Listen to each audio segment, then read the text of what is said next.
치아 건강 관련 어렵거나 애매한 질문들 백 교수가 답변해 드리겠습니다.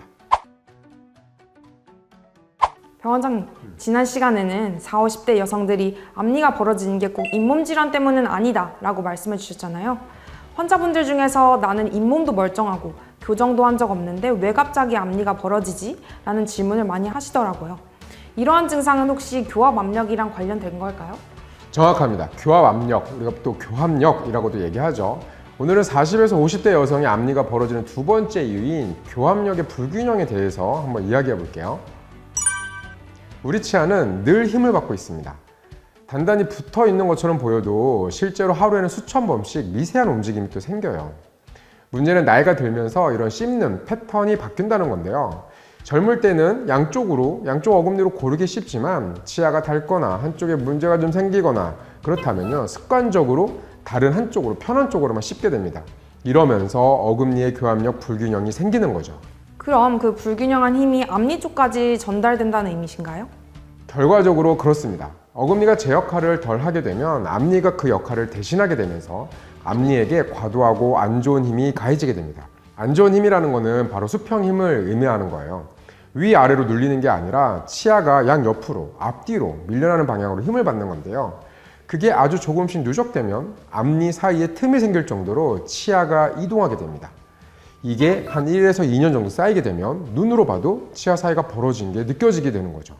그렇죠. 교정 치료를 하셨던 분들이 다시 벌어졌다고 말씀하시는 이유도 비슷한 원리인데요. 교정 후에 유지장치를 중단하시게 되면 치아는 원래 받던 힘의 방향대로 천천히 제자리로 돌아가려는 성질이 있습니다. 특히 앞니 같은 경우에는 주변 뼈가 얇기도 하고 잇몸 지지력이 약해지기 쉬워서 치아 이동이 쉽게 일어납니다.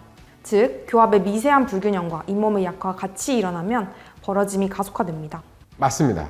그럼 이제 세 번째 이유인 골대사 변화로 한번 넘어가 볼까요? 골대사 변화, 이건 좀 어려운 말이라서 쉽게 풀어주시면 좋겠습니다. 골대사라는 거는 한마디로 뼈가 만들어지고 흡수되는 균형을 말해요. 여러분들 잘 모르셨겠지만 우리 몸의 뼈는 매일 조금씩 녹아 없어지고 또 조금씩 새로 생깁니다. 그 균형이 맞아야 뼈 두께가 유지되는 거거든요. 그런데 폐경기 전후가 되면 에스트로겐이 급격히 줄면서 이 균형이 깨집니다. 새로 만들어지는 속도보다 이 녹아서 흡수되는 속도가 더 빨라지는 거예요. 그래서 평소와 다를 바 없이 관리해오고 또 평소와 같이 식사를 하셔도 치조골이, 잇몸뼈가 점점 얇아질 수가 있습니다. 그러면 잇몸이 단독적으로 내려가는 게 아니라 뼈랑 같이 줄어드는 거군요. 그렇죠. 그래서 환자분들이 이가 길어졌다는 표현을 자주 써요. 치아의 크기 자체는 동일한데 잇몸뼈가 내려가면서 잇몸 살이 따라 내려가니까 치아 머리가 더 많이 보이게 되는 거죠. 특히 앞니 쪽은 뼈가 얇아서 조금만 흡수돼도 치아가 길어지고 또 치아 사이가 벌어지고 이런 변화가 눈에 많이 띄게 됩니다. 그럼 잇몸 출혈도 없고 치주염 진단을 받은 적이 없다고 하시더라도 앞니가 벌어지는 건 크게 이상한 일이 아니네요. 그렇죠. 이걸 많은 분들이 오해하십니다. 염증이 없는데 왜 치아 사이에 틈이 보이고 왜 또 틈이 생기는 거지? 사실 염증이 아니라 조직의 탄력과 뼈 밀도 문제인 경우가 많아요. 이런 경우는 교합 조정, 생활습관 관리, 영양 보충이 매우 중요합니다. 얼마 전 50대 초반 여성 환자분이 내원하셨는데 교정도 한 적 없으시고 스케일링도 정기적으로 받으시는데 앞니가 자꾸 벌어진다고 오셨습니다. 그런데 여러 문진을 해보니까 이분이 왼쪽 어금니에 크라운이 있었는데 그 크라운 하신 시점으로부터 딱딱한 음식을 주로 오른쪽으로만 식사하는 습관을 갖게 되셨다고 하시더라고요. 그리고 오른쪽 앞니에 압력이 반복되면서 왼쪽에 비해 오른쪽에 벌어지는 비대칭이 생겼겠네요. 네, 맞습니다. 이분은 잇몸 질환이 아니라 교합 패턴이 변화하면서 이런 일이 발생한 거였습니다. 힘의 방향이 바뀌면서 치아 배열이 서서히 미세하게 변했던 것입니다. 맞습니다. 그래서 앞니 사이가 좀 벌어진다거나 치아가 좀 움직이는 것 같다거나 하면은 먼저 교합 균형을 체크해 보는 게 중요합니다. 잇몸만 보고 단순히 판단하면 치료 시기를 놓치는 경우가 많이 있습니다. 네, 병원장님, 이제 이러한 변화를 막거나 늦출 수 있는 방법을 알려드릴 시간입니다. 그래요. 앞니 벌어짐은 단순히 미용 문제가 아니라 몸이 보내는 균형 이상의 신호라고 볼 수 있거든요. 그래서 관리 방향도 전체적으로 같이 신경을 쓰는 방향으로 잡아야 합니다.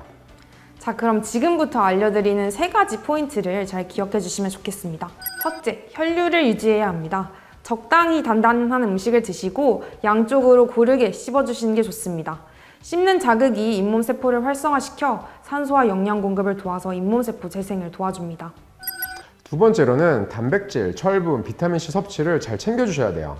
에스트로겐이 줄어드는 시기에는 단백질 합성 능력도 떨어집니다. 단백질이 부족하면 잇몸 회복 능력이 느려지는 거예요.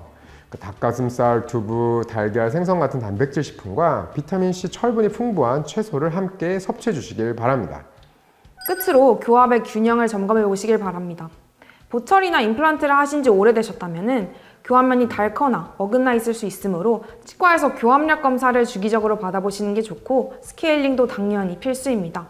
특히 한쪽으로만 씹는 습관은 의식적으로 당연히 교정을 하셔야 합니다.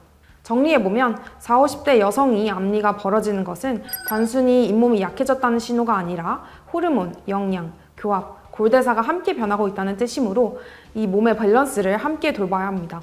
치아 사이에 틈이 막 생기기 시작하는 것은 내 몸이 달라지고 있다는 신호예요. 조기에 알아차리고 관리하면 잇몸 노화와 치아 벌어짐을 충분히 늦출 수 있습니다. 오늘 내용이 잇몸과 치아 변화로 고민 중인 분들께 도움이 되었길 바랍니다. 자, 오늘 준비한 이야기는 여기까지고요. 도움이 되셨다면 좋아요와 구독 부탁드립니다. 궁금한 점은 언제든 댓글로 남겨주세요. 안녕!